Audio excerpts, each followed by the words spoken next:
says that at this point, should he perceive that frivolity, at this point, should he perceive that he has wealth in excess of his needs, he should take it from him and give it in charity in order to empty his heart of it and to prevent him from being distracted. Should he perceive that frivolity, pride, and self-esteem have taken hold of him, he should instruct him to go to the marketplace and beg. Since self-esteem and love of authority can only be broken by humiliation, of which begging is the most intense form. He will require him to persist in this for a period until his pride and self-esteem are destroyed. For pride and also frivolity, which is lack of seriousness, are among the illnesses which lead to destruction.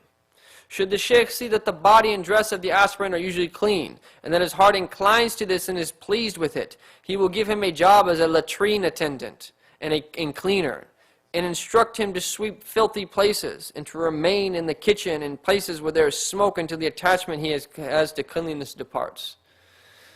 And this is all a way of training. And once someone's heart becomes enlightened, he doesn't need anyone to tell him to do these things.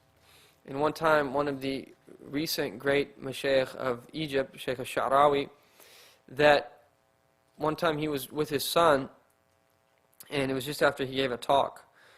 And they were going back the way home, and he told his son to stop. And he went to a public bathroom, and his son just thought he had to use the restroom. And he was in there for a long time. So his son started to get worried for him, worried about him, and came and knocked on the door, and eventually went in just to see, and he found his father scrubbing the public bathroom, which was probably extremely filthy and smelly. And this is Shaykh al-Sha'rawi, the Shaykh of all of Egypt, the Mufti of, the Shaykh of Azhar, and he was in doing this.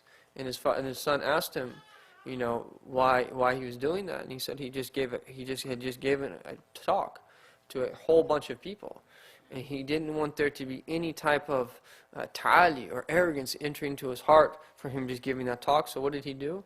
Right? That's what he did. He lowered himself and went and cleaned a latrine. SubhanAllah. These are the people of Allah. That's the way that they. And no matter what you see outwardly, and you'll see mashayikh and people of Allah, the asal is, the foundation is that you try to remain hidden. And that you're supposed to bury yourself in the ard al-khumul, in the earth of obscurity. You're not supposed to seek leadership. You're not supposed to seek to be known. You're not supposed to seek a place in people's hearts. That's the foundation. And then if Allah Ta'ala manifests that individual, then when it's without any desire from his own soul, that he'll be given tawfiq in that. But if he himself desires leadership or desires to be known, then he's going to be left to himself, and he's setting himself up for difficulties. And so, in a similar way, that people there's